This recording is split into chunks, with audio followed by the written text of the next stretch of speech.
अब ये हमें हरा नहीं सकते।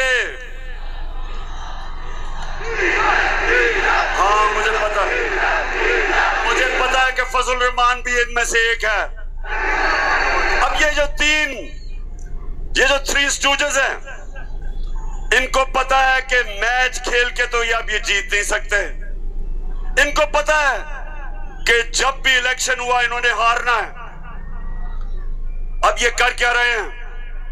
साजिशें कर रहे हैं। किसी तरह इमरान खान को डिस्क्वालीफाई करवाओ, केस बनाओ, कभी तोशाखाना, कभी वो इनका पालतू इलेक्शन कमीशन, कभी वो कोशिश कर रहे डिस्क्वालीफाई करने के लिए। अदालत के अंदर मुझे दहशतगर्द बना दिया। पिशवारों वालों, दहशतगर्द आपके सामने खड़ा है। कोशिश है कि किसी तरह बस इमरान खान मैच ना खेले। ये वैसे ही है जब हम छोटे थे, क्रिकेट खेलते थे, तो जब एक टीम हारने लगती थी वो विकेटें उठा के ले जाती थी। अब ये कर रहे हैं, मैच खेल नहीं सकते। किसी ना किसी तरह बस इमरान खान को बाहर निकालो टीम से। दूसरी चीज, और ये उससे खतरनाक चीज कर रहे हैं, पेशावर ये कोशिश कर रहे हैं कि किसी तरह पाकिस्तान की सबसे बड़ी जमात, इसको किसी तरह पाकिस्तान की फौज से लड़ाया जाए। ये इनकी दूसरी कोशिश है। पहले डिस्क्वालीफाई करो और साथ साथ कोशिश करो कि पाकिस्तान की फौज के खिलाफ प्रोपेगेंडा करके लड़वाएं, और फिर पाकिस्तान की अदलिया के खिलाफ कि पाकिस्तान के अदारे किसी तरह तहरीके इंसाफ के खिलाफ हो और ये किसी तरह मैच जीत जाए। बस मैं आज आपको वीडियोस दिखाने लगा हूं, और मैं उससे पहले आपको बताऊं कि कोशिश इनकी क्या है। जो कुछ मैं कहता हूं, इनका प्रोपेगेंडा सेल बैठा हुआ है। वो हर चीज को मोड़ के कोशिश करता है कि या किसी तरह अदालत मेरे खिलाफ हो या किसी तरह फौज मेरे खिलाफ हो। अब मैंने क्या कहा था? मैंने अभी चंद रोज पहले क्या कहा, परसों मैंने क्या कहा? मैंने ये कहा कि फौज का जो आर्मी चीफ होता है उसको मेरिट पे सिलेक्शन होनी चाहिए।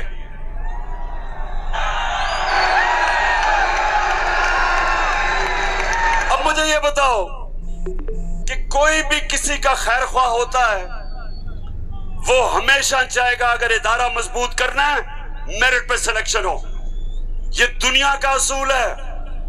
आपने अगर फैक्ट्री सही चलानी है, ऊपर मेरिट पे आदमी बिठाओ।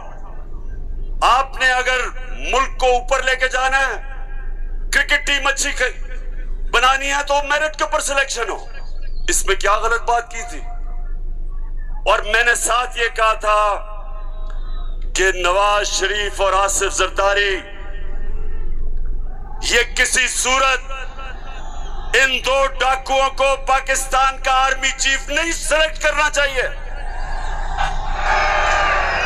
ये क्यों कहा था मैंने ये इसलिए कहा था, सबसे पहले नवाज शरीफ मुल्क का मुजरिम है। अरबों रुपए की प्रॉपर्टीज बाहर इसकी पनामा में पकड़ा गया, सजा हुई इसको। झूठ बोल के मुल्क से बाहर भागा, मफरूर है। मुझे यह बताएं, सब कुछ कर रही है, अपने से फौज को अलग कर लिया। काठमांडू में सार्क मीटिंग में बरकत दत्त किताब में लिखती है कि नवाज शरीफ छुप छुप के नरेंद्र मोदी को मिल रहा था अपनी फौज से डर के। और दूसरी तरफ आसिफ जरदारी, वो अमरीकनों को कहता है अपने अमेरिका में पाकिस्तान का एम्बेसडर हुसैन हक्कानी वो जाके अमेरिकनों को, एडमिरल मलन को कहता है कि जनाब गवर्नमेंट को और जरदारी की गवर्नमेंट को पाकिस्तान की फौज से बचा लो। ये वो लोग हैं, बताओ मुझे, ये आर्मी चीफ सेलेक्ट कर सकते हैं? क्या हम इतने अहम ओहदे इन दोनों चोरों के हाथ में देंगे? नहीं देंगे। लेकिन तीसरी चीज पेशावर सुनो, इन्होंने सबको, मैंने बार बार आपको वो मुरासला दिखाया जो अमेरिकी अंडर सेक्रेटरी ने धमकी दी पाकिस्तान को, पाकिस्तान के एम्बेसडर असद मजीद को, कि अगर तुमने इमरान खान को ना हटाया तो पाकिस्तान को मुश्किलों का सामना करना पड़ेगा।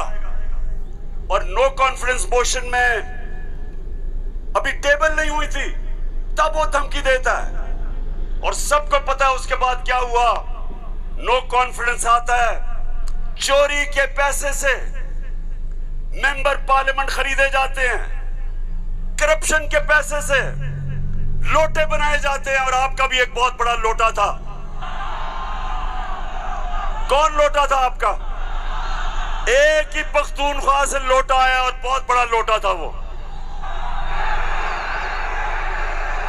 लोटों पे पैसा चलता है, लोटों पे नोट चलते हैं, और उसके बाद हमारी हुकूमत कराई जाती है और इनको इंपोर्टेड हुकूमत ऊपर लगाई जाती है। और मेरा तीसरा सवाल है कि क्या वो लोग जो बाहर से मुसल्लत किए गए हैं, जिनके पैसे और दौलत बाहर पड़ी है, क्या उनको पाकिस्तान के आर्मी चीफ को अपॉइंट करना चाहिए? बताओ। तो मैंने ये कहा और कहते कि जनाब इमरान खान तो फौज के खिलाफ है। अब मैं चाहता हूं ये नून लीग के दो, एक वजीर और एमएनए, जनाब आप इनकी वीडियो देखें और उसके बाद बात करता हूं।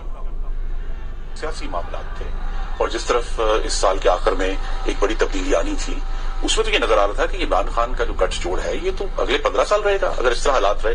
और जिस तरह के उनके प्रोग्राम थे, हम सब ने डिस्क्वालीफाई होना था इस साल के आखिर में, तमाम जो अपोजिशन की लीडरशिप है। अच्छा, उनका तो ख्याल था कि मैं सफाया कर दूंगा, मैं किसी को नहीं छोड़ूंगा। तो ये आपका खदशा है? मालूमात है जी, हमारी सीरियस मालूमात है आपके ख्याल में, जो आप ये लोगों को भूल जाता है। लेकिन कुछ माह पहले जो कहा कि हम नैब के कुछ 100 जज और हायर कर रहे हैं और हम सारे केसों को एक्सप्लाइट करेंगे, तो उस मैस लेवल के ऊपर, मैस लेवल पर डिस्क्वालिफिकेशन होनी थी, बिगिनिंग शहबाज शरीफ डाउनवर्ड, शाहजादा अब्बासी, हसन इकबाल और ऑल ऑफ अस, सिर्फ मुस्लिम लीग नून की नहीं। आपके ख्याल में जो कोalition बनी है वो इसी वजह से बनी है कि इमरान खान साहब के तो फाशिस्ट प्लान्स थे ना इस मुल्क के ऊपर हमला करने के। तो लिहाजा ये आज मुश्किल जरूर है, लेकिन ये हमें याद रखना है जब हम मुआशरत की डिस्कस करते हैं कि यहाँ जमहूरियत का, हाकमियत का और वफाकियत का मामला भी मौजूद है जिसको हमें साथ लेकर चलना है। तो इसलिए एक लार्जर कॉन्टेक्स्ट में सियासी मामला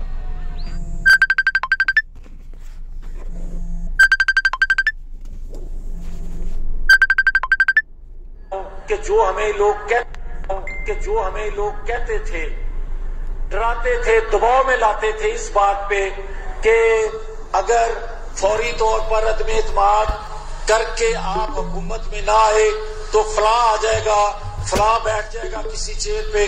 कोई किसी किस्म का हमें उस वक्त भी न नोटिस था न हमने लिया था, मगर इत्तेहादी जमातों के हम फैसलों पर के पाबंद थे। मैं आज भी ये बात कहने लगा हूं कि अगर कि जो हमें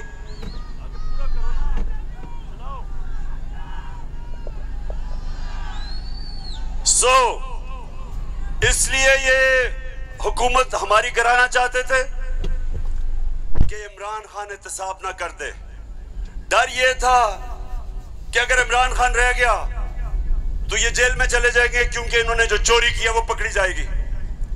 मतलब ये कि ये इसलिए गिराना चाहते थे, महंगाई वजह नहीं थी, माइशत वजह नहीं थी, वजह सिर्फ एक थी कि इन्होंने एनआरओ लेना था और 1100 अरब रुपया अपना माफ करवाया। अब मैं ये चाहता हूं कि ये जो नून लीग प्रोपेगेंडा कर रही है कि इमरान खान फौज के खिलाफ है। जरा सुने कि इनके लीडर्स ने फौज के खिलाफ क्या बातें की, और मैं चाहता हूं मीडिया इसको दिखाए ताकि पता चले कि ये जो लोग आज इख्तिदार में बैठे हैं और ये हर रोज प्रोपेगेंडा कि किसी तरह तहरीक इंसाफ और फौज की लड़ाई हो जाए। जरा ये सुने कि इन्होंने फौज के मुताल्लिक क्या बातें की थी। कमर जावेद बाजवा साहब, आपने हमारी अच्छी भली चलती हुकूमत को रुखसत करवाया, जजों से जोर जबरदस्ती से फैसले आपने लिखवाए। फौज के जवानों और अफसरों के नाम जब आप किसी फर्द वाहिद या मफाद परस्त टोले के लिए आइन तोड़ने के मुर्तकिब होते हैं, वहाँ आप खुद अपनी कौम को, अपने मुल्क और अपने लोगों को आइन शिकनों के रहमो करम पर छोड़ रहे होते हैं। हाँ, नवाज शरीफ ने ये जरूर किया कि उसने किरदारों और इदारों के दरमियान एक वाज़े लकीर खींच दी है। एक या दो अफराद इदारा नहीं हुआ करते, एक या दो अफराद इदारों की बदनामी का बायस बना करते हैं।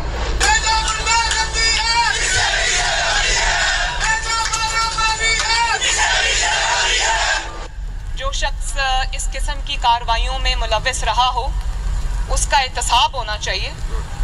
उसको बल्कि इतने बड़ी उनकी ग्लेयरिंग चीज़ें शायद 73 साल की तारीख में कभी नहीं मिलती, तो अब तो उनका एहतसाब होना चाहिए। ये इस किस्म के शख्स को कोई और ओहदा दे देना, और वो भी इतना इम्पोर्टेंट ओहदा देना, ये मैं समझती हूँ कि ये कौम के मुंह पे तमाचा है, आइन और कानून की हुकूमत के मुंह पे तमाचा है। तुम हमें सियासत बतलाते हो, अपने हुदूद में रहो, इसराइल की नौकरी न किया करो, इसराइल के वजीफों पे पलने वाले जर्नलों अपने हुदूद में रहो। बड़े रैंकों वालों से भी अपने आप को मुहतरम समझता हूँ, और अगर बिगड़ोगे तो फिर अगर हम बिगड़ गए तो अफगानिस्तान में अमेरिका का क्या हर्ष हुआ, खुदा की कसम यहाँ तुम्हारा वही रहा। तो हमारे किरदार कशी करना छोड़ दो। अगर हमने आपकी शुरू की तो पता नहीं पाकिस्तान बनने से आज तक कितने जनरलों की शुरू हो जाएगी। बेटी भाई वो अक्यूज्ड हैं, उनकी लिस्ट लेके जिसने हमने प्रेस कॉन्फ्रेंस की तो आपकी ईंट से ईंट बढ़ जाएगी। अभिनंदन की क्या बात करते हैं। चीफ ऑफ आर्मी स्टाफ तशरीफ लाए, पैर कांप रहे थे, पसीने माथे पे थे। सुन लिया पेशावर, मैं इसलिए ये बता रहा हूं कि ये वो लोग हैं जो हमें कह रहे हैं कि हम अपनी फौज के खिलाफ हैं। फौज भी मेरी, मुल्क भी मेरा।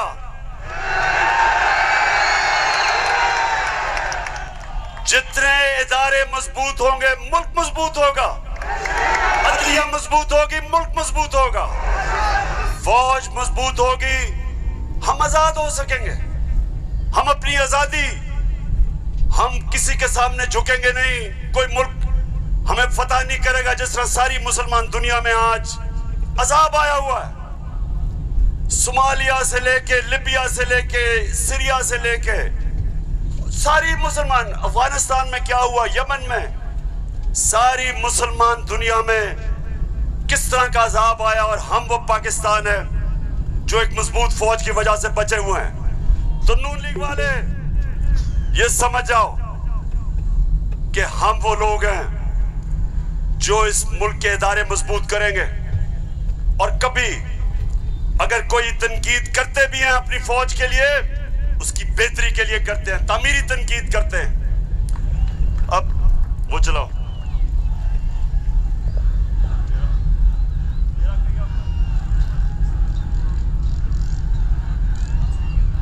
ये बड़ा इंपॉर्टेंट है, मैं अपनी सारी कौम के सामने कहना चाहता हूं। देखिए, एक तो जो फौज का इदारा है, कभी इसके खिलाफ बात ना करें, क्योंकि फौज एक ऐसी चीज है जो अगर हमारी फौज ना होती तो ये मुल्क में नहीं रहना था। इमरान खान से ज्यादा इस मुल्क को जरूरत पाकिस्तानी फौज की है, और हमें हमेशा इस इदारे को इसकी मजबूती के लिए हमें बात करनी चाहिए। और हमारे जो दुश्मन है वो मुसलसल इसको अटैक करते हैं, बल्कि ये दोनों जो prime minister, ex prime minister और प्रेसिडेंट, वो जरदारी और नवाज शरीफ, इन दोनों ने अपनी फौज को अंडरमाइन करने की कोशिश की है। ये जब गवर्नमेंट में भी थे इन्होंने अंडरमाइन किया उसको। इन्होंने गवर्नमेंट में रहते हुए वो डॉन लीग्स क्या थी? डॉन लीग्स वो हिंदुस्तान के साथ कह रहे थे कि जी हमारी फौज की वजह से हम दोस्ती नहीं हो रही। और जो मेमो गेट था वो क्या था? वो अमेरिकनों को कह रहा था जरदारी अपने हुसैन हक्कानी के जरिए। जी शुक्रिया। मैं इसलिए आपके सामने ये रख रहा हूं कि ये मैं आज से नहीं कह रहा, ये मैं हमेशा समझता हूं। और आज तो है ही 6 सितंबर। पेशावर मुझे अभी भी 6 सितंबर याद है।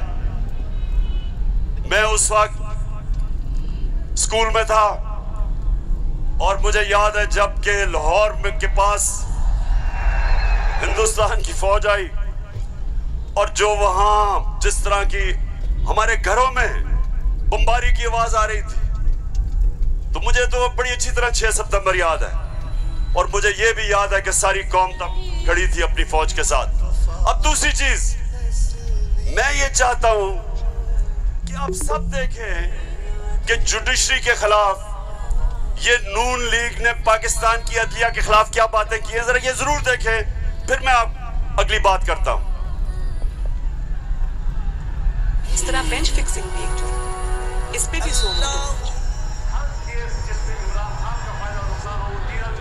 फजल रहमान देख ले कितना गुस्सा चढ़ा हुआ है इसको। सारे फैसले एक ही जज करेगा, जैसे लगता है कि उसका जज नहीं है, उसकी पार्टी का रुकन हो। जब बेंच बना तब से लेकर आज तक के फैसले तक इंसाफ होता हुआ नजर नहीं आ रहा था। अपने एक शख्स की वजह से आज आइन की तशरीह को में फर्क डाला जा रहा है। अपनी मर्जी से आइन की तशरीह की जा रही है। फुल कोर्ट इसलिए नहीं बनाया गया कि अगर फुल कोर्ट बन जाती तो आज का फैसला मुख्तलिफ होता। मौजूदा बेंच है उसमें जो मुअज़्ज़ज़ जज साहबान बैठे हैं, उन जज साहबान का हमारे मुतल्लिक़ जो उनके ख्यालात हैं उनसे भी कोई ना वाकिफ नहीं है, ना हम ना वाकिफ हैं। और उसके बाद हर वो केस जिसका फैसला हमारे खिलाफ आना हो उस बेंच का जो है वो वही हिस्सा होते हैं। और अब तो ये बात पहले से जो है वो प्रिडिक्ट होने लगी है। जो सहाफ़ी वहाँ सुप्रीम कोर्ट की कार्रवाई को कवर करते हैं तो वो पहले से जब बेंच बनता है या कोई केस जाता है तो वो पहले से बता देते हैं कि इसके ऊपर फलां बेंच बनेगा। अगर कुछ लोग गैर जानिबदार नहीं होंगे, अगर इसके सहूलतकार पीछे नहीं हटेंगे तो हमें बता दें मुल्क कौन चलाएगा। सुप्रीम कोर्ट के जजेस ने पीछे बेंड करके अपने आप को कबीदर कि नहीं शायद उनको समझ नहीं आई, शायद उनकी तरफ पैगाम नहीं पहुंचा, वगैरह वगैरह करके इनको हाथ नहीं लगाया। इनको तो मतलब ये है कि इनको कौन सी दीवार पे लगाया। जिस तरह मैच फिक्सिंग एक जुर्म है, इस तरह बेंच फिक्सिंग एक जुर्म। जब बेल का फैसला होने वाला होता था, जेल में उस दिन खबर मिलती थी कि 3 हफ्तों के लिए बेंच डिसॉल्व हो गया, नया बेंच, या कोई जज छुट्टी पे चला गया। जाता नहीं था, भेजा जाता। काजी फाइज ईसा साहब के मामले में माय लॉर्डशिप से ये पूछना चाहती हूँ कि वो आपके ब्रदर जज थे ना, आपने क्या किया?